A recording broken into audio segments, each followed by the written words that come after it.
Ще ни се представиш с няколко думи? Да, аз съм Мариан Енев, собственик и управител на фирма Hale за производство на външна реклама с най-различни видове светещи букви, обемни лога, табели, билборди и така нататък. Добре.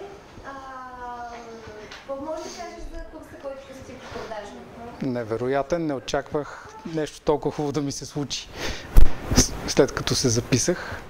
Значи научих доста работи, които до сега не съм ги правил и за в бъдеще ще се наложи да ги правя.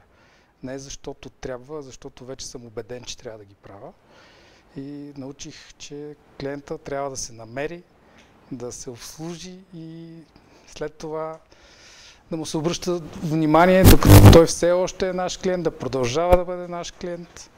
И оттам нататък много други работи, свързани с организацията на фирмата, разбрах от този курс. Това пък въобще не го очаквах, че ще получа такава кръстосна информация, да го кажем, и за други сфери, например в мениджмънта, даже дори и в доставките на материали и обслужването на клиенти си свързано.